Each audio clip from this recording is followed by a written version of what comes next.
Bonjour et bienvenue dans le podcast Parole d'Histoire, une émission consacrée à l'actualité des livres, des débats et de la recherche en histoire, et même quelquefois en géohistoire, comme dans l'émission du jour, où on parlera des notions de monde et de mondialisation. Vous pouvez retrouver l'émission sur iTunes, Spotify, YouTube, partout où on écoute des podcasts. Vous pouvez soutenir l'émission par un petit don ou un achat dans la boutique en ligne sur paroledhistoire.fr. L'émission de dimanche prochain, 14 avril, sera consacrée à Franco devant ses juges, ou plutôt son impunité évidemment, en compagnie de Sophie Baby. Tout de suite, la mondialisation, fin 19e siècle et avant. Merci et très bonne écoute. J'ai le plaisir d'être aujourd'hui avec Vincent Capdepuis, bonjour. Bonjour. Vous êtes enseignant, géohistorien, auteur de plusieurs ouvrages et vous avez récemment publié Le Monde ou Rien aux Presses universitaires de Lyon dans la collection Espace Critique, un livre inclassable puisqu'on y trouve de l'histoire, on y trouve de la géographie, on y trouve de l'étymologie, de la philologie. Est-ce que vous pouvez nous présenter un peu quel est votre projet à travers ce livre ? Alors ce livre, c'est la poursuite en fait, d'un travail de recherche qui a été entamé il y a plus d'une dizaine d'années. Au moment où j'ai fini ma thèse, en fait, qui portait sur la géohistoire du Proche-Orient, du Moyen-Orient, pour faire vite, j'ai commencé à travailler sur la notion de mondialisation, en faire l'histoire, remonter ce siècle d'histoire, puisque le mot est plus ancien qu'on pourrait le croire habituellement, même si je pense que maintenant on commence à se faire l'idée que ce mot date du début du XXe siècle. Et donc, j'avais travaillé sur le mot, j'ai travaillé sur la mondialisation, les mondialisations, puisque j'ai commencé, c'est ça, à partir de 2010 environ, à faire de l'histoire globale, à un moment où on commençait vraiment à en parler, mais c'était pas forcément toujours bien perçu. Peut-être qu'on pourra en reparler. Et donc, ce travail de recherche, le mot mondialisation, je l'ai poursuivi, je le poursuis toujours, jusqu'à aujourd'hui. Ça constitue le volet central en fait finalement de cet ouvrage qui est conçu, alors c'est pas forcément explicite mais qui est conçu comme un triptyque. C'est le cœur de ce livre. Je l'ai étoffé en abordant d'autres mots concurrents ou plus ou moins synonymes, en tout cas qui offrent une palette, une certaine richesse conceptuelle intéressante en français, donc à côté de mondialisation, globalisation bien entendu, mais planétarisation par exemple, universalisation, internationalisation. Donc ça c'est le volet central, et il y a deux volets. Un premier finalement qui est de faire l'histoire du mot monde, parce que à travailler sur la mondialisation et en définissant la mondialisation comme un processus de mise en monde, la question forcément à un moment donné elle se pose, c'est quoi un monde, c'est quoi le monde ? Alors qu'on peut distinguer par un jeu de minuscules et de majuscules, c'est difficile à l'oral, mais c'est important, c'est des conventions qui datent du début des années 80, chez les géographes, je précise, peut-être pas chez les historiens encore. Donc ça c'est le premier volet qui a complété ce travail de recherche, et qui je pense est sincèrement inabouti en fait, dans le sens où moi j'ai été plutôt étonné de ne pas trouver, j'attends en tout cas des réponses, des réactions des historiens.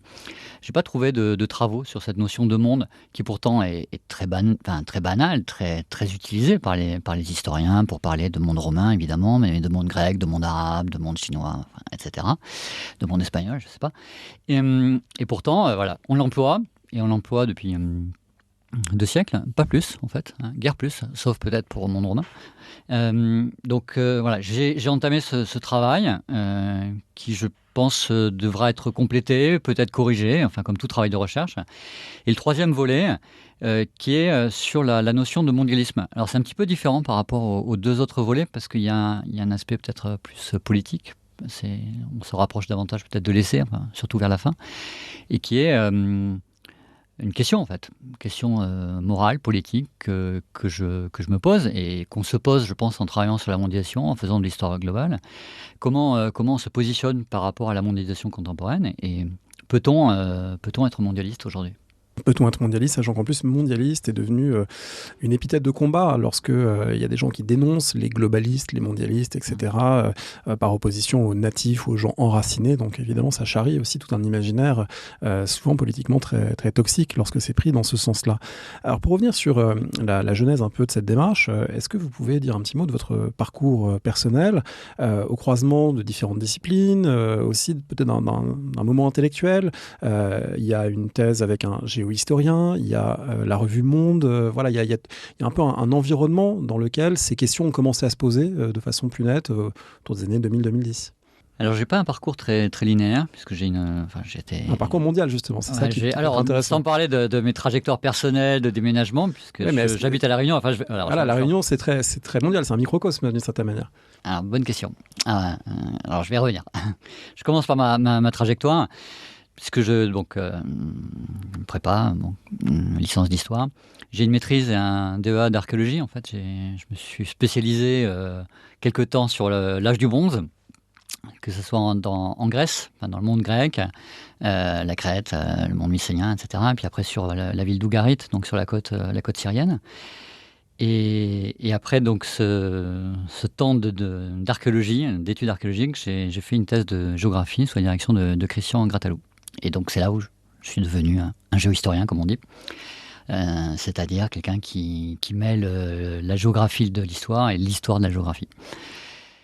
Et ma thèse a porté sur l'étude du Moyen-Orient, sur en fait le désert de Syrie. J'ai pris à contre-pied la figure du croissant fertile et je me suis posé la question sur ce qu'il y avait au milieu du croissant fertile, sur cet espace vide et sur finalement la place de ce vide, qui n'est évidemment pas vide, qui est peuplé depuis très longtemps, et sur la place de cet espace dans l'histoire longue du Moyen-Orient. Et thèse que j'ai soutenue, je ne sais plus, 2010, ça commence à faire. Et entre-temps, j'avais déménagé à La Réunion, où je suis enseignant. Et donc, j'ai pris beaucoup de distance avec mon terrain de recherche, d'une part. La guerre civile a éclaté en 2011, donc c'est devenu encore plus compliqué d'envisager une poursuite de recherche sur la Syrie, même si il y a toujours des chercheurs, et bien heureusement, malgré la guerre. Et c'est presque par accident, en fait, que à un moment donné, voilà, je me suis dit, je vais travailler sur le mot mondialisation. J'avais fait l'étude de différents termes, de différents découpages, donc évidemment Moyen-Orient, Proche-Orient, croissant fertile, que je viens de citer. De Grand Moyen-Orient, on en parlait beaucoup après la guerre en Irak, donc une notion utilisée par certains stratèges états-uniens. Donc j'avais, je vais dire un petit savoir-faire peut-être, dans la recherche géohistorique et étymologique. Et presque par jeu, en fait, je me suis dit, je vais travailler sur la notion de mondialisation. Qu'est-ce que je trouve ? Et ce que j'ai trouvé m'a un peu surpris, justement, parce que c'est là où j'ai découvert l'histoire longue, on va dire, de ce mot. Et j'ai trouvé ça intéressant parce que ça rejoint aussi d'autres préoccupations politiques, peut-être, par rapport à un ancrage à gauche, par rapport à l'altermondialisme. Et peut-être un sentiment de malaise avec cette impression, alors peut-être fausse, un peu peut-être exagérée, que la critique de la mondialisation, finalement, rejetait en même temps l'idée de monde. Et donc la question de l'humanité, qui est quand même au cœur du projet politique de la gauche. Et je l'ai ressenti d'ailleurs, parce qu'en commençant donc à travailler sur la notion de mondialisation, en commençant à faire de l'histoire globale, donc sur un blog qui existe toujours, mais auquel je ne participe plus, mais qui avait été fondé par Philippe Noël, qui était maître de conf en économie à Poitiers, et puis Laurent Testo, qui était journaliste à Sciences Humaines. Il n'y avait pas grand monde qui faisait de l'histoire globale au début des années 2010. J'ai bien senti en fait une critique, je ne vais pas dire un reproche, mais de participer à quelque chose qui serait le cheval de Troie du libéralisme planétaire. Alors, peut-être qu'il faut en dire un mot, parce que c'est quelque chose qu'on mesure peut-être pas totalement aujourd'hui, mais le milieu des années 2000, début des années 2010, ça a été un moment où la mondialisation avait une place dans le débat public absolument gigantesque, avec une force d'évidence, de fausse évidence d'ailleurs, parce qu'on n'était pas toujours d'accord sur ce qu'on mettait derrière. Et puis, il y avait cette perception d'une mondialisation au prisme de l'économie, d'où sans doute la nécessité de faire de l'histoire, de la géographie pour comprendre d'autres logiques que les logiques purement économiques, et puis d'une mondialisation qui était la mondialisation anglophone, états-unienne, rouleau compresseur, détruisant les cultures locales, voilà, dans une version très simplificatrice. Et du coup, effectivement, faire de l'histoire globale pouvait vouloir dire ne pas entrer dans ces logiques-là, ou les critiquer de l'intérieur, ou proposer une alternative intellectuelle. Est-ce que c'est comme ça que vous l'avez vécu ? Oui, complètement. C'est-à-dire que je suis étudiant au milieu des années 90, au début des années 2000, c'est-à-dire la création de l'OMC, enfin l'Organisation mondiale du commerce en 1995, c'est Seattle en 1999, puis Gênes, enfin bon. Donc des moments importants dans la gauche internationale, anti-mondialiste, altermondialiste, hein, justement. Il y a un petit débat sur ces mots. Et c'est quelque chose qui m'a interpellé, parce que l'internationalisme est quand même au cœur de la gauche depuis le milieu du 19e siècle. Et aujourd'hui, la suite logique devrait être que la gauche soit mondialiste, en fait. Or, c'est pas un discours qu'on entend beaucoup aujourd'hui, toujours. Donc c'est quelque chose qui m'a interpellé. Donc, en travaillant sur la mondialisation, sur la notion, en faisant de l'histoire globale, j'ai peut-être pris un peu le contre-pied, en fait, de certains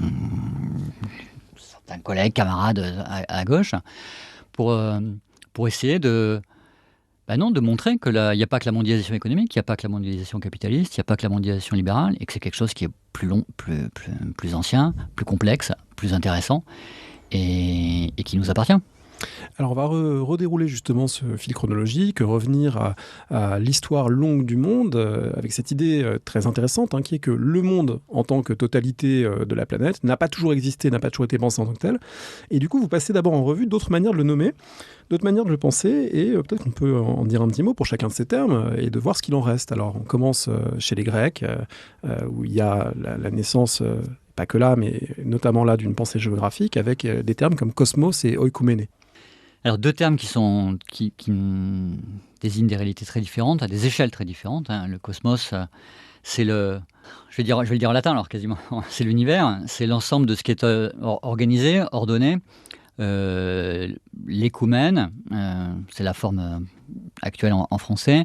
L'oikoumene en grec, c'est un passif, c'est la terre habitée.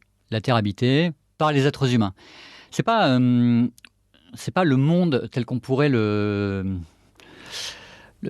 dire aujourd'hui, dans le sens où on a une idée qui est théorique, en fait. On a une idée qu'il y a des êtres humains qui occupent une partie de l'espace global, de l'espace terrestre. En gros, ça correspond à un quart. En tout cas, c'est l'évaluation qu'en font les géographes, les cosmographes grecs. Mais ça ne veut pas dire que tous ces humains constituent un monde, qui sont interconnectés, qu'il y a une unité, etc. Donc la notion d'écoumène, elle a été très utilisée à ce moment-là, enfin très utilisée par des géographes. Elle a disparu pendant longtemps, et elle a ressurgi au 19e siècle. Alors c'est une notion savante, chez Ratzel, chez Reclus un petit peu, et puis plus récemment, peut-être en français, chez Berck. Et en même temps, évidemment, elle s'est transformée. C'est-à-dire que l'écoumène, c'est plus le quart du globe terrestre. L'écoumène, depuis la fin du 19e, c'est Ratzel qui en fait le... Ratzel, on rappelle que c'est un géopoliticien allemand. Je sais pas si c'est oui, géopoliticien, géographe. Il est connu comme un des fondateurs de la géopolitique et une grande figure de la pensée de l'espace en Allemagne. Oui, un de ses principaux ouvrages, c'est Anthropogéographie, donc la géographie humaine, littéralement.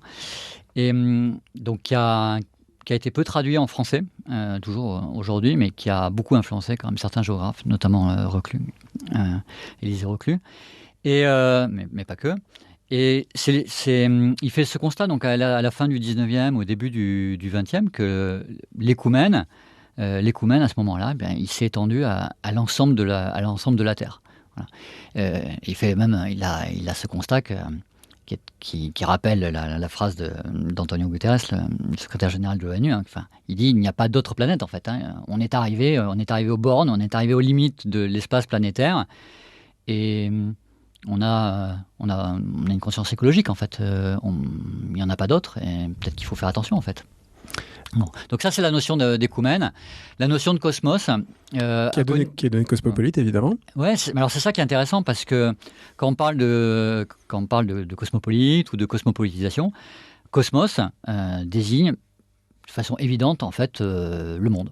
Le monde tel qu'on le connaît, c'est-à-dire le monde à l'échelle planétaire, à l'échelle globale. Une ville cosmopolite, voilà, je crois qu'on y est, à Paris, plus peut-être qu'à La Réunion. On pourrait faire une comparaison, mais voilà, on est dans une ville cosmopolite. Ça veut dire quoi? Ça veut dire qu'il y a des gens qui viennent du monde entier, alors plus ou moins évidemment du monde entier, que quand on se promène, on entend des langues étrangères, on va entendre de l'arabe, de l'anglais, de l'allemand, je ne sais, enfin plein de langues qu'on n'entend pas forcément ailleurs. Et donc c'est une ville qui reproduit, ou qui est à l'image, enfin qui donne une certaine image du monde entier. Et pourtant, ce cosmo de cosmopolite, ce n'est pas le cosmos du terme qu'on emploie habituellement pour désigner l'univers intersidéral, etc. Et donc on voit bien comment les mots ont des trajectoires différentes, même dans une même langue. Autre terme, cette fois en latin, orbis, qui est beaucoup utilisé et qui rappelle que la conscience du monde comme globe est quelque chose d'ancien. Il y a un livre récent, la Terre plate, histoire d'un mythe, Silvinoni, je crois, l'autre auteur échappe, mais voilà, des auteurs médiévistes qui ont restitué la façon dont on a toujours su que la Terre était un globe et que la Terre plate, c'est une fausse idée sur le Moyen-Âge. Mais du coup, le terme d'orbis le désigne et a une influence en particulier au Moyen-Âge, à la Renaissance. Alors, c'est plus complexe que ça, parce que la notion d'orbis, donc, qui désigne quelque chose qui est circulaire en latin, a pu être compris différemment en fonction des époques, en fonction du latin au moment de l'Empire ou du latin médiéval, on va dire. C'est Violaine Giacomotto Cara et Silvinoni, La Terre plate, géologie d'une île fausse. Je voulais juste compléter la référence. Ouais. Alors qu'il y a alors petite parenthèse sur ce livre en fait, qui est un ouvrage en français, mais en fait ça fait longtemps, enfin ça fait quand même pas mal de temps qu'on le savait déjà parce qu'il y avait eu un autre ouvrage en anglais sur la même question et qui avait complètement déconstruit ce mythe de la Terre plate, qui est un mythe en fait qui date du XVIIIe siècle, du siècle des Lumières, qui a cherché à obscurcir les connaissances médiévales. Bon, je ferme la parenthèse. Sur la notion d'orbis, donc le mot lui-même désigne quelque chose qui est circulaire. Et en fait, ça a désigné deux choses. La première chose, c'est pas du tout le globe en fait terrestre. C'est le disque de la Terre habitée. C'est-à-dire, finalement, c'est la traduction latine de l'écoumène. Ce disque habité, c'est la partie sur la sphère terrestre, c'est la partie qui est peuplée par des humains et qui correspondrait en gros à ce qu'on peut appeler l'Euphrasie, c'est-à-dire donc le continent unique constitué par l'Europe, l'Asie et l'Afrique. Il y a des considérations théoriques sur un continent peut-être opposé, une question d'équilibre, de poids du globe. Alors, c'est l'idée d'antipode, mais c'est juste une hypothèse. Et donc l'orbis, en latin, ça désigne d'abord ça. L'orbis terrarum, c'est vraiment le continent en fait formé par les terres habitées. Et le deuxième sens, donc qui est très différent, et qui s'impose, qui est concurrent dans un même livre. En fait, on peut trouver le même mot utilisé avec des sens différents, donc dans des manuels de cosmographie médiévale, par exemple. L'orbis, c'est aussi le globe. Parce que, voilà, on vient de le dire, au Moyen-Âge, on sait que, les clercs, en tout cas, savent que la Terre n'est pas plate, la Terre est une boule placée au centre de l'univers, et qu'on peut désigner comme ça. Mais c'est un mot, alors en français, ça a donné l'orbe, mais bon, je crois que personne n'utilise ce mot aujourd'hui. C'est un mot qui finalement a disparu de notre vocabulaire au profit d'autres termes, celui peut-être d'univers et surtout celui de monde. Universus, justement, vous en parlez avant de venir au monde. On va peut-être expliquer aussi le rôle qu'il joue en lien avec d'autres connotations, cette fois, que uniquement spatiales. Alors, c'est la notion d'univers qui désigne là aussi le cosmos, en fait, c'est une traduction du cosmos grec, a été beaucoup employé, alors notamment sous sa forme adjectivale, pour désigner ce que nous on va appeler mondial. En fait. La géographie universelle au XVIIe siècle, par exemple, la géographie universelle, c'est la géographie du monde entier. Et c'est quelque chose qui perdure jusqu'à aujourd'hui. La dernière géographie universelle, ce qu'on a appelé la nouvelle géographie, qui date du début des années 90, notamment sous la direction de Roger Brunet, on ne change pas le terme. On parle toujours de géographie universelle, alors que c'est finalement complètement démodé. Autre usage qui continue jusqu'à aujourd'hui, en tout cas en français, c'est le terme d'exposition universelle. Une exposition universelle, en réalité, c'est une exposition qui est mondiale. Et donc, ce terme d'univers a été longtemps utile, ou on pourrait aussi parler d'histoire universelle, c'est pareil, c'est l'histoire du monde. Ce terme d'universel était le plus évident, le plus couramment utilisé, d'autant plus que l'adjectif mondial n'existait pas. On peut être surpris en fait, parce que la notion de monde, elle est très ancienne, hein, donc c'est le mundus latin. Donc on pourrait se dire que finalement, pourquoi au XVe siècle, pourquoi au XVIe siècle, il n'y a pas un adjectif mondial, voilà, pour caractériser le monde. D'abord parce que peut-être tout simplement le monde le monde global n'est pas encore nommé comme ça, d'une part, et on parle davantage d'univers, et d'autre part parce que donc cet adjectif n'existe pas, sans doute parce qu'il y a un autre adjectif, qui est l'adjectif mondain, qui a un tout autre sens et qui fait obstacle à l'émergence de cet adjectif qu'on trouve pourtant en italien. Mondial. Et il faut attendre le 19e siècle, les années 1870. Sans doute, en tout cas c'est l'hypothèse que je fais, enfin c'est ce que j'essaie de démontrer, c'est sans doute sous l'influence de l'italien qu'en français on commence à utiliser mondial tout doucement, dans les années 1870, et puis de plus en plus... Un moment d'interconnexion, voilà, des réseaux qui en parallèle aussi. Évidemment, là, le lien, il faudrait pouvoir le démontrer, mais il est très tentant de voir dans l'ouverture du canal de Suez, les connexions télégraphiques océaniques, le facteur principal de l'émergence de la pensée du monde et du mondial. Évidemment, le canal de Suez, c'est 1869, le télégraphe, enfin, les grandes connexions télégraphiques, c'est les années 1850. Le premier grand câble entre le Royaume-Uni et puis l'Inde, c'est 1857. Enfin, donc, on est dans un plein bouleversement, en fait. On a l'impression parfois que la mondialisation, c'est nous qui la vivons, en fait. Parce que on est d'une génération qui a vu se développer Internet. Et c'est évident qu'Internet modifie nos communications, accélère nos échanges et participe, nous fait peut-être changer d'échelle en fait. Mais on peut essayer de se mettre à la place, hein, c'est le travail de l'historien, de se mettre à la place des gens qui, dans les années 1850, 1860, 1870, ont vu en fait finalement cet espace-temps complètement bouleversé par de nouvelles innovations techniques. Je veux dire, le télégraphe, enfin, c'est quelque chose qui est en fait complètement incroyable en fait, hein, en termes de vitesse, hein, de transmission de l'information. Donc c'est vrai du télégraphe, c'est vrai après de la radio, et puis après c'est la télévision, la mondovision dans les années 1960. Enfin, il y a toute une histoire. Il faut se défaire en fait de ce que nous on connaît pour s'imaginer en fait les révolutions. Enfin, révolution c'est peut-être un peu exagéré, mais enfin toutes ces transformations qui ont été faites depuis un siècle, depuis 150 ans. Et dans cette deuxième moitié du 19e siècle, le sentiment de mondialisation, la conscience de la mondialisation est très fort en réalité.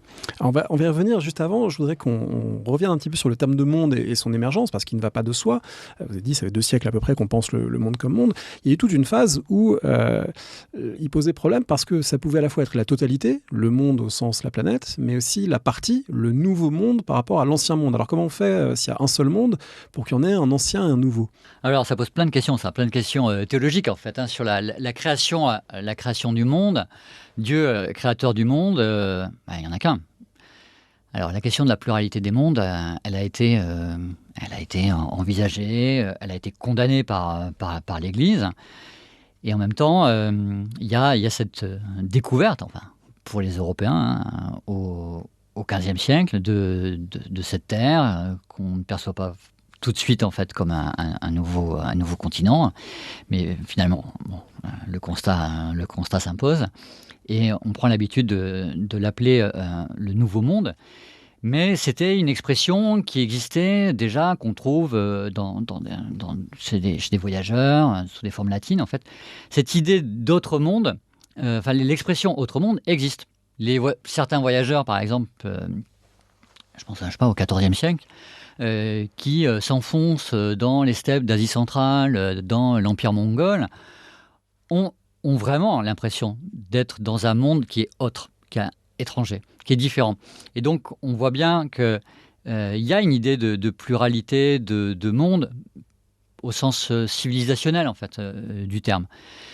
Et au XVe et puis au XVIe siècle, on prend cette habitude de parler du Nouveau Monde pour l'Amérique, puisque c'est le nom qui s'impose progressivement, ce qui pose problème sur le plan théologique, mais finalement, on l'accepte. Voilà, c'est une expression qui s'impose dans les usages. Il y a l'Ancien Monde et le Nouveau Monde. Et donc, on a deux mondes qui coexistent sur une même terre, sur un même globe, dont on a commencé à faire le tour à partir des années 1520. Et ce globe qui, lui aussi, finalement, va être appelé monde. On a donc là un terme qui est d'emblée polysémique, et ce qui est une des difficultés d'ailleurs en termes de travail de recherche. Je fais un peu de méthodo. C'est pas facile en fait de faire de la recherche en plein texte, par exemple, etc., parce que si on cherche monde dans un corpus, on va trouver des choses qui sont très très très différentes. Donc c'est assez compliqué. Mais on voit finalement se constituer ces usages parallèles, multiscalaires en fait, où on va parler de monde pour parler d'une partie de l'espace global, un espace finalement qu'on pourrait qualifier d'inframondial aujourd'hui, et en même temps ce nom qui s'impose, donc monde avec majuscule, qui est l'espace unique, l'espace global, qui est le puzzle à pièces uniques. Alors pour prolonger et complexifier encore cette approche sémantique de la mondialisation, il y a le mondial et l'international. Et alors comment ces deux termes coexistent dans une période où précisément des associations internationales à vocation mondiale apparaissent comme l'Union postale universelle justement, hein. C'est intéressant de voir que c'est typiquement le genre d'institution qui naît dans la deuxième moitié du 19e siècle, qui a ces différentes dimensions, mondiale par sa portée, universelle dans son nom, internationale dans son fonctionnement, parce que c'est des acteurs étatiques qui sont signataires et qui coexistent.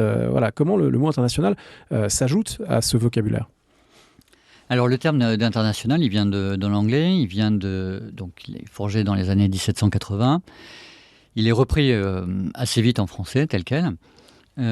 Il désigne effectivement les échanges entre nations, entre États, entre sociétés, mais finalement il ne donne pas véritablement une échelle. Alors certes, une échelle supranationale, au-dessus des nations, mais on peut parler de relations internationales à l'échelle de l'Europe, comme à l'échelle du monde entier. Et donc, il est imprécis de ce point de vue-là, pour penser la mondialisation. Et l'adjectif mondial, qui apparaît, donc, dont l'usage se développe un siècle après, grosso modo, lui vient compléter. Il n'y a pas une véritable concurrence entre les deux. Si on veut être rigoureux, en tout cas, l'adjectif mondial, lui, désigne directement une échelle, le monde entier. Donc c'est important en fait, même si peut-être que dans les usages, on n'est pas toujours aussi rigoureux. Il y a un moment évidemment important qui est ce moment d'apparition du terme mondialisation, et que vous aviez déjà étudié une première fois, et puis vous avez encore remonté la date à laquelle ça apparaît. Alors maintenant on peut l'identifier, il y aura peut-être des nouvelles surprises, mais bon, pour l'instant on sait qui a employé pour la première fois en français mondialisation, c'est Pierre de Coubertin. Oui, alors en même temps, finalement, est-ce que c'est une surprise quand on y pense, ça a été une surprise au moment de le découvrir, mais a posteriori, on se dit, oui, bien sûr, hein, le refondateur des Jeux Olympiques, qu'il ait une conscience du monde et de ce qu'il peut faire un monde aussi. C'est ça qui est intéressant, parce que la mondialisation, elle peut se percevoir selon deux échelles en fait temporelles. La mondialisation, c'est un processus multiple, pluriséculaire, voire peut-être plurimillénaire. Et en même temps, la mondialisation, c'est quelque chose qui se fait au jour le jour, au quotidien. Si certains mécanismes se grippent, s'arrêtent, le monde se défait en fait. Bon, on en a eu une toute petite expérience avec le Covid, mais les Jeux Olympiques sont finalement un des éléments. Alors à l'époque, les Jeux Olympiques ne sont pas mondiaux comme ils le sont aujourd'hui, mais c'est bien l'horizon qu'ils dessinent. Et alors c'est intéressant parce que c'est aussi un horizon mondial dans lequel il est tout à fait naturel pour les grandes puissances impériales de considérer que le monde est le leur en quelque sorte, et que il n'y a qu'un monde, c'est ce premier monde qui est le leur, et puis finalement les autres espaces leur sont subordonnés et n'ont pas tout à fait la même place. Complètement. La mondialisation du 19e siècle et une première partie du 20e siècle au minimum, c'est une mondialisation qui est européenne, c'est une mondialisation qui est impériale. Il y a un lien très fort entre l'étude de la colonisation, l'étude des empires et l'étude des mondialisations.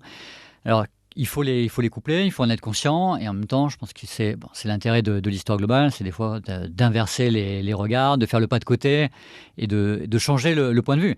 Mais on change le point de vue, on ne change pas la réalité, on ne change pas la domination et le fait que la mondialisation a été en grande partie une européanisation. Et parmi les Européens, notamment les Anglais, c'est la notion d'englobalisation. Mais...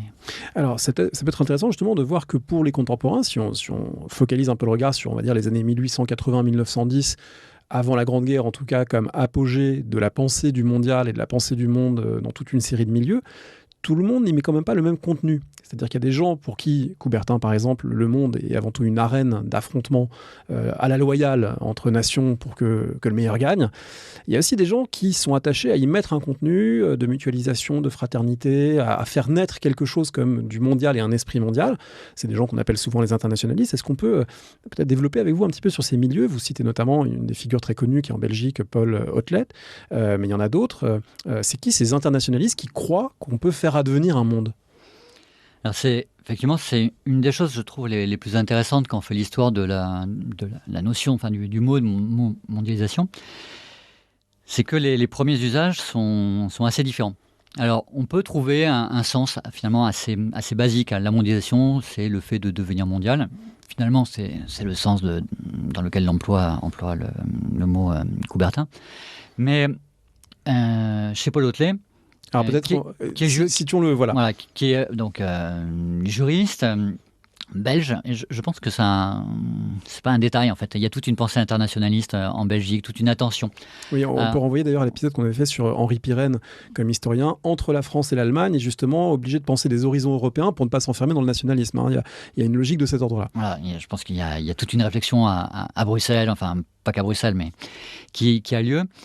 Et lorsqu'il parle de mondialisation, en fait, il emploie dans un sens qui est facile à comprendre. C'est comme quand on parle de nationalisation au sens économique. C'est-à-dire que lorsque l'État s'approprie des moyens de production, ou des entreprises, etc., pour lui, la mondialisation, c'est ça. C'est qu'il faut que, à l'échelle mondiale, donc il y a toute une réflexion sur un gouvernement mondial, mais il faut qu'à l'échelle mondiale, on s'approprie des ressources, des richesses, des moyens de production, parce que finalement on se rend compte, enfin en tout cas c'est son analyse, c'est pas le seul, que les rivalités, les concurrences entre puissances aboutit à la guerre ou à des risques de guerre en tout cas. Et donc si on veut la paix, et c'est fondamentalement son engagement politique, faire que la paix advienne. On est aussi, en cette période, il y a les 2 conférences de La Haye, qu'on a peut-être oubliées parce qu'elles ont été balayées par la Première Guerre mondiale, mais de 1899 et de 1907. Mais, donc, d'un côté, on prépare la guerre, en tout cas, il y a cette guerre, il y a des mécanismes qui aboutissent à la guerre, mais à côté de ça, on travaille énormément pour la paix. En fait, on essaye de créer une paix à l'échelle du monde. Alors, évidemment, c'est comme ça, ça n'a pas abouti, mais il ne faudrait pas l'oublier. Et Paul Otlet, justement, donc, écrit avant la guerre, pendant la guerre, et il réfléchit à ça, et pour lui, la mondialisation, c'est ça. C'est donc une action politique. Une action politique avec des dimensions concrètes, créer un lieu à Bruxelles qu'on appelle le Mundaneum, dans lequel on rassemblera toute la documentation humaine pour avoir accès à un savoir universel. Enfin, là, il y a des dimensions aussi matérielles qu'il cherche à réaliser.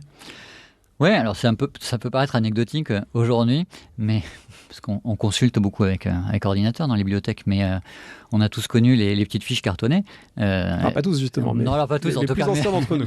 Nous, on a connu les petites fiches cartonnées dans les bibliothèques avec un format qui est standard. C'est Paul Otlet qui en est l'inventeur. Bon, c'est une anecdote, mais c'est pour lui, c'est ce travail en fait pour l'humanité, en fait, pour une mondialité effective et une mondialité qui soit pacifique aussi. C'est une mondialité de la connaissance, du savoir, et c'est ce lieu qui est en fait complètement utopique, qui est le Mundaneum. Alors, ça, c'est la version, on va dire, humaniste, libérale, optimiste, visant à la fraternité par la connaissance, la mise en commun, etc., etc. Il y a aussi des versions encore plus politisé, pourrait-on dire, qu'on trouve à l'extrême gauche. Il y a des internationalistes socialistes qui pensent le monde comme étant un monde affranchi des dominations. C'est aussi dans cette période où l'internationalisme a un sens politique extrêmement fort. Oui, depuis le milieu du XIXe siècle, la première association internationale, 1864, qui périclite, ensuite, la deuxième internationale, etc. Donc c'est une utopie qui est reprise par vagues successives et qui s'inscrit dans des combats. C'est la journée des 8 heures, c'est le 1er mai, qui existe toujours en fait, et qui est finalement une fête, c'est pas toujours une fête, en tout cas un moment important dans un calendrier qui est mondial pour tous les mouvements ouvriers. Alors c'est plus la journée de 8 heures, mais c'est d'autres revendications qui sont portées à ce moment-là. Et donc par ces mouvements internationalistes qui cherchent à dépasser les antagonismes en fait entre nations, et parce que le prolétariat doit être uni. C'est la fin du manifeste du Parti communiste. Mais dans cet internationalisme, finalement, c'est ce que j'évoquais tout à l'heure, il n'y a pas d'échelle. Ce qui compte, c'est de dépasser, en fait. Dépasser les clivages, dépasser les antagonismes. Voilà. Mais il n'y a pas forcément, enfin en tout cas au 19e, où ce n'est pas formé vraiment tel quel, il n'y a pas l'idée d'unir peut-être le monde. Alors, oui, on va y rentrer différemment, peut-être par la notion d'humanité. En fait, c'est le titre du journal de Jaurès, en fait. Oui, il y a une dimension peut-être plus théorique que pratique qui consisterait à dire il faut qu'en Asie, en Afrique, les gens soient émancipés, parce que là, ça obligerait à affronter de façon beaucoup plus directe les modalités de domination coloniale, que même dans les mouvements socialistes internationalistes, tout le monde n'est pas entièrement prêt à abandonner ou à rejeter. C'est ça, c'est des choses qu'on va retrouver peut-être un petit peu plus tard. Je pense à la conférence de Bruxelles en 1927, qui est organisée indirectement par le Comintern, donc, où on a cette lutte anticoloniale qui prend de plus en plus d'importance. Et c'est ensuite les années 50, les années 60. Est-ce qu'on trouve durant cette période, donc il y a une forme d'apogée de l'esprit internationaliste avec plein d'associations, plein de mobilisations, il y a des juristes, il y a des experts, il y a des scientifiques, des gens qui coopèrent dans plein d'organisations, il y a des espérantistes qui inventent une langue universelle, qui essaient de convaincre tout le monde qu'il faut la parler, donc il y a tout un milieu dans lequel on est favorable au monde. Qui sont les gens qui le rejettent et quelle place ça a dans le débat public ? La notion d'internationalisme ou de monde, elle peut aussi être rejetée au cours de cette période. Je ne suis pas sûr qu'elle soit thématisée exactement de la même manière que C'est-à-dire qu'il n'y a pas d'anti-mondialistes, il y a des nationalistes, mais ce n'est pas forcément des anti-mondialistes. Ouais, moi je ne le perçois pas comme ça. C'est des choses qu'on va peut-être trouver un petit peu plus tard, durant l'entre-deux-guerres. Alors voilà, je pense à un auteur sur lequel j'ai un petit peu travaillé, mais qui est un économiste autrichien, qui est Ferdinand Fried, et qui va adhérer ensuite au parti nazi, et qui utilise la notion d'économie monde. Alors, j'ai été amené à travailler dessus un petit peu, parce que c'est chez lui que Fernand Braudel trouve la notion, en fait, lorsqu'il travaille sur sa thèse, lorsqu'il est prisonnier en Allemagne, etc. Alors évidemment, il reprend la notion, il reprend le terme. Il ne reprend pas le nazisme. Voilà, pas de scoop aujourd'hui dans Parole d'Histoire. Fernand Braudel n'était pas nazi. Tout va bien. Il n'y a pas d'ambiguïté. Mais voilà, Ferdinand Fried utilise la notion d'économie monde, donc dans les années 1930, parce que pour lui, finalement, il faut rejeter, en tout cas freiner, limiter cette mondialisation qui est en cours. Et il imagine, il cartographie un petit peu, il esquisse en tout cas, un monde qui serait un monde de monde, en fait, au pluriel, avec, on voit bien, une espèce de puzzle avec des grandes puissances qui auraient leur empire, leur espace vital ou leur ère de coprospérité, pour prendre du vocabulaire de l'époque, mais qui auraient des échanges plutôt limités. Donc ce n'est pas une démondialisation absolue, mais en tout cas, il faudrait revenir à quelque chose qui soit différent et qui permettrait l'autarcie. En fait, c'est une notion très importante dans l'économie nazie. Et voilà. Donc on pense ce puzzle mondial Ce qui n'est pas sans évoquer certaines conceptions d'aujourd'hui, en fait, où on a l'impression que pour certains, l'idéal du monde du XXIe siècle serait une sorte de coexistence pacifique, plus ou moins pacifique, entre grandes puissances, ayant chacune son espace propre, voilà, sans trop se marcher sur les pieds. Ce qui fait culminer ces dynamiques sémantiques, culturelles, intellectuelles, faisant du mondial un horizon, c'est la Grande Guerre, puisque la Grande Guerre, très vite, on l'appelle guerre mondiale. Et elle est mondiale, et en même temps, elle signe aussi la faillite d'une certaine conception du mondial. Ouais. Alors là, je rentre sur votre terre de spécialité, la guerre mondiale. Mais ce qui est intéressant, alors, c'est un travail, enfin là, c'est une réflexion que j'esquisse dans le livre et qui est en cours, en fait. J'essaye, à mes heures perdues, d'écrire un article là-dessus. Donc, il y a un travail de recherche à faire, je pense, sur la notion de guerre mondiale. Et qui est effectivement employé très vite, en fait, hein, dès que la guerre commence. Certains, en tout cas, utilisent l'expression. S'ils l'utilisent, c'est pas parce qu'elle est forcément mondiale immédiatement, même s'il y a des événements finalement assez rapidement en Chine ou dans le Pacifique, etc. Mais c'est tout simplement parce que l'expression est là, elle est disponible. L'adjectif mondial est utilisé depuis, on va dire, les années 1880, et l'expression guerre mondiale, la première occurrence, alors jusqu'à preuve du contraire, en français, c'est 1899. Il y a des conférences à Paris, on parle de guerre mondiale.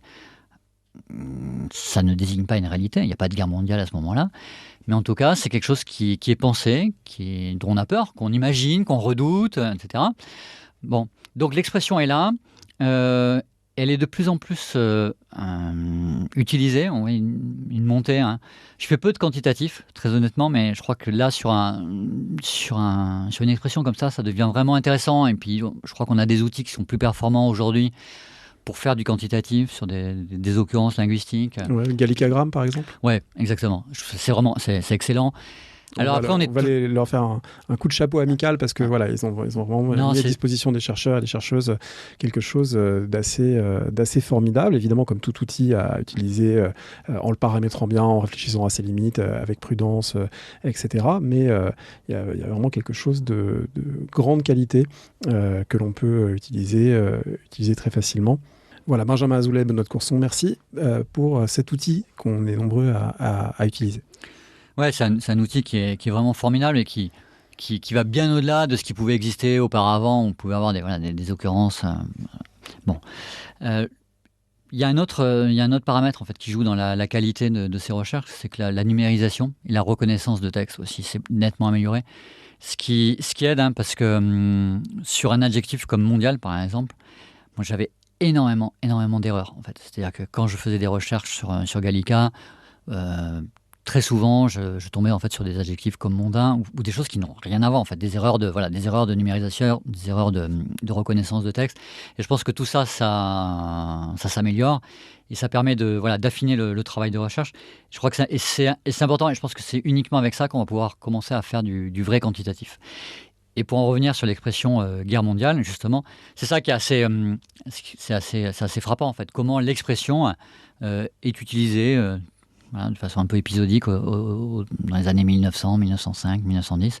Et puis, il y a une sorte d'accélération avant même que la guerre mondiale n'éclate. Je ne vais pas dire que c'est pas parce qu'on en parle qu'elle éclate, mais en tout cas, il y a quelque chose qui se passe et les gens le disent. Donc ça, et cette expression, si je peux aller un peu plus loin, si elle est employée en français, c'est manifestement sous l'influence de l'allemand. C'est-à-dire que quand on prend occurrence par occurrence, quasiment toutes les utilisations dans les journaux, je parle, dans les journaux en français, il y a une référence en fait à un journal, un article en allemand, donc à Weltkrieg, où l'expression est beaucoup plus employée. Et si on fait le même travail de recherche dans la presse britannique, on trouve exactement la même chose. C'est-à-dire qu'on commence à parler de guerre mondiale, pareil, à partir de 1900, on va dire, et dans la quasi-totalité des cas, il y a une référence à un article allemand. Donc c'est pas parce que les Allemands préparent la guerre ou veulent la guerre, je ne vais pas rentrer dans ce débat-là, mais en tout cas, l'expression, le terme, c'est plus facile aussi en fait. Bon, c'est lié à des caractéristiques de la langue allemande, en fait, c'est plus facile de composer. Qui agrège Weltpolitik, Weltmarkt, Weltkrieg, ça a une évidence peut-être plus grande que dans la langue française. Exactement.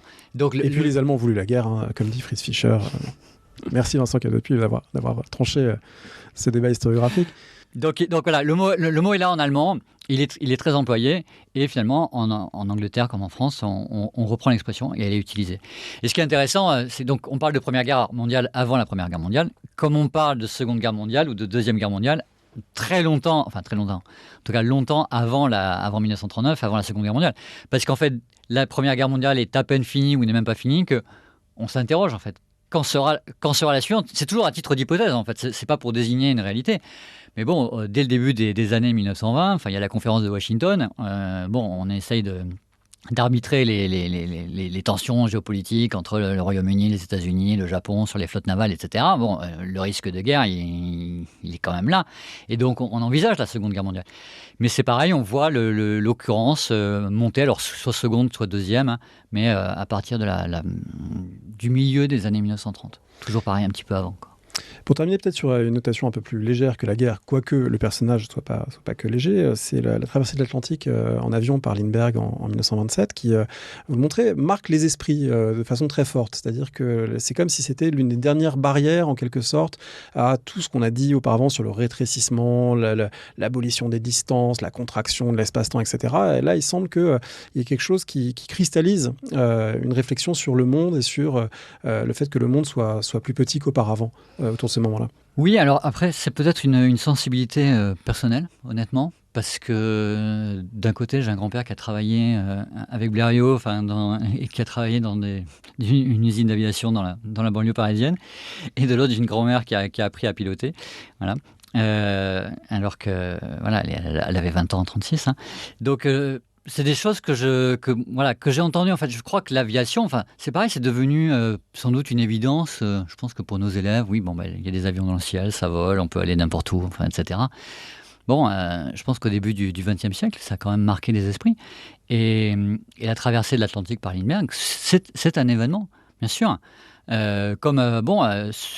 L'événement suivant, hein, c'est la traversée du Pacifique, hein, par un hydravion, hein, en 1936. Hein, donc on va pouvoir commencer à faire le tour du monde en avion. C'est quand même, c'est quand même extraordinaire.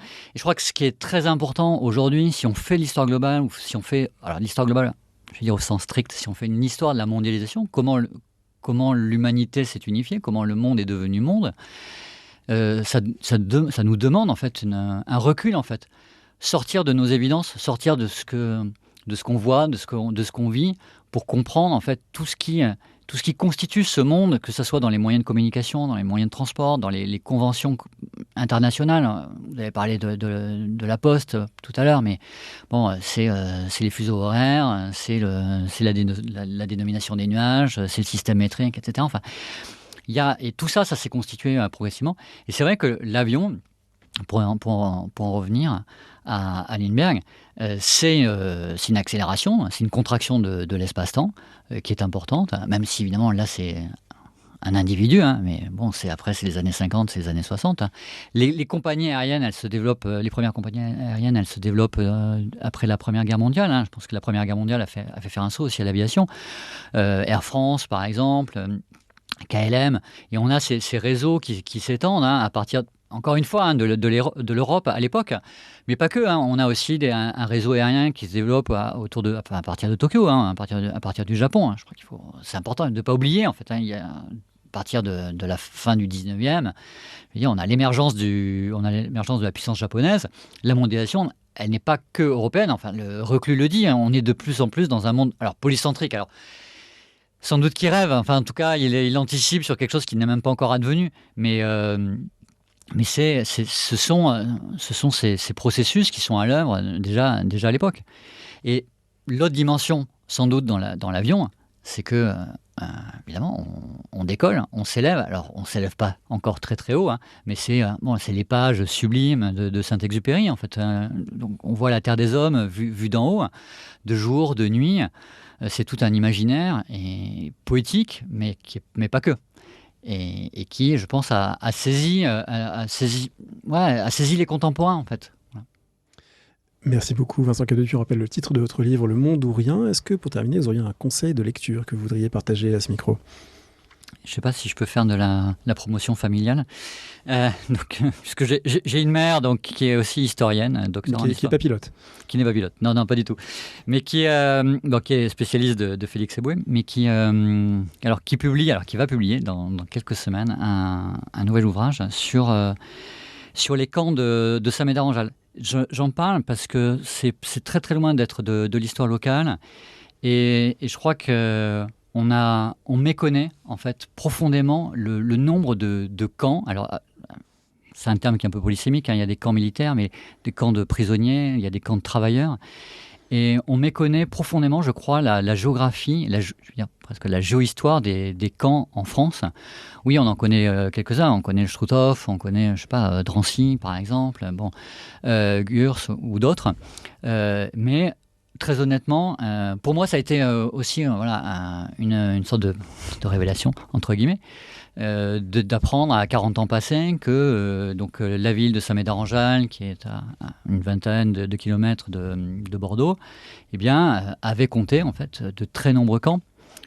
Que à côté du collège où j'étais, il y avait un camp d'Espagnols, que à côté du lycée où j'étais, il y avait des camps de soldats français en fait pendant la Seconde Guerre mondiale. Hein, tous ces soldats noirs qui ont été faits prisonniers et qui n'ont pas été faits prisonniers en Allemagne, hein, qui ont été emprisonnés dans des camps en France, des camps de travailleurs indochinois aussi, les camps de prisonniers allemands après la Seconde Guerre mondiale. Tous ces camps en fait ont disparu parce que c'est une architecture de bois, de barbelés, tout élément qui ont disparu, et qui ont disparu en grande partie des mémoires, qui ont disparu des lieux, parce qu'on a construit des habitations. Un des centres de l'hygiène donc à Saint-Médard est construit sur l'ancien camp des Espagnols, par exemple. Et que cette mémoire, elle s'efface au point que les quelques vestiges qui existent et qui ne sont pas protégés, en fait, disparaissent. Voilà, il y a en 2017, moi, j'ai pu faire encore des photos en fait de structures en béton d'un de ces camps. Quelques années après, ça a été détruit parce qu'en fait, on s'en fiche. Alors oui, c'était la fosse des latrines d'un camp. En fait, je veux dire, ça n'a rien de spectaculaire. Ça, je ne sais pas si c'est intéressant. Enfin, si c'est intéressant en fait, mais oui, mais en tout cas, c'est important. C'est important, et il y en a à Saint-Médard comme il y en a ailleurs en France. Et il faut le protéger, il faut travailler sur la mémoire parce qu'il y a encore des gens qui s'en souviennent, il faut travailler sur les archives, et puis il faut faire de l'archéologie. Merci beaucoup. Merci. Merci d'avoir écouté l'émission. Rendez-vous sur le site parolehistoire.fr pour retrouver l'intégralité des épisodes et des séries thématiques. Rendez-vous également une semaine sur deux le vendredi avec Alexandre Jublin sur le fil du collimateur pour le podcast d'histoire de la guerre et des conflits armés, Le fil de l'épée. N'hésitez pas à laisser une note ou un commentaire sur le podcast, notamment sur iTunes ou Spotify, et à bientôt pour un nouvel épisode.